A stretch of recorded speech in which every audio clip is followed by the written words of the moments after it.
안녕하세요. 닥톡 네이버 지식인 상담 안의사 오유리입니다.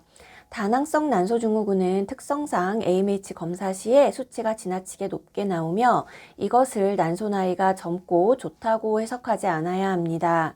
그리고 다낭성 난소증후군이 있으면 난자 채취는 잘 되는 경우가 많지만 난자의 질이 떨어지는 경우가 더 많기에 난소 기능을 정상화하기 위한 노력이 매우 중요합니다. 임신을 위한 다낭성 난소증후군의 치료에 대해서 말씀드리자면 먼저 건강한 임신 성공은 배란과 자궁내막 증식이라는 두 가지의 요소를 동시에 개선시켜야 가능합니다.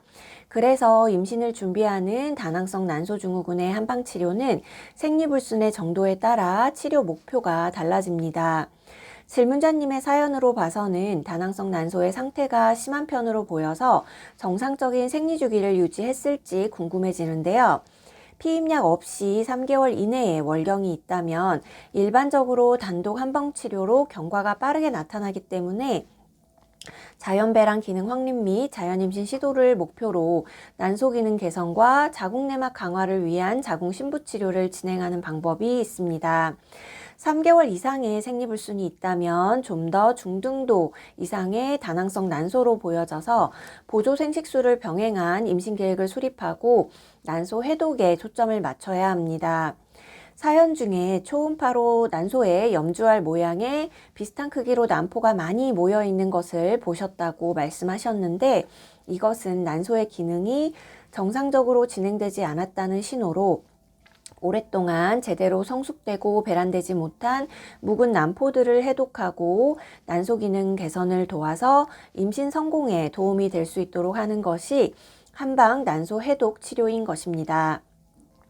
지금부터 준비하면 난소 기능의 정상화를 위해서 더 앞서서 노력할 수 있고 난자질 개선을 도와 임신 성공률이 올라갈 수 있습니다. 되도록이면 자연 생리, 자연 임신을 위해 준비하는 것이 좋고 부족함이 있을 때 과배란제를 투여하거나 본격적인 시험관하기를 진행하도록 계획을 잡는 것이 순서입니다. 특히 AMH 13 정도라면 다량의 난자 채취 시도로 난소 과자극에 후유증이 오기도 쉽고 채취 후에 호르몬 수치 이상으로 신선이식이 어려워서 배아의 동결 시도를 해야 하는 등 여러 가지 상황에 대한 가능성을 예측하고 대비해야 합니다. 동결 배아는 배아의 퀄리티가 좋고 분열이 잘 이루어질 때 만들어질 수 있으며 실제로 임상에서는 20개 넘게 난자 채취를 한 다낭성 난소의 여성이 동결 배아는 간신히 한두 개 정도 만들어지는 등 난자질 저하로 인해 어려움을 겪었던 케이스들을 많이 보았습니다. 따라서 가장 중요한 것은 호르몬제를 쓰거나 보조 생식술로 임신을 시도한다고 해서 나의 난소 자체적으로 기능을 원활히 할 수 있도록 도와주는 이 준비 과정을 소홀히 하지 않는 것입니다. 위에서 말씀드린 것처럼 다낭성 난소증후군은 과배란제를 투여할 시에 많은 난포들이 자라는 특성이 있습니다. 그러나 많은 난포들이 나오는 데 비해 수정률은 일반 난임 여성보다도 낮게 나타나기 쉬우며 배아의 질 또한 낮아서 임신 성공률이 떨어지기도 합니다.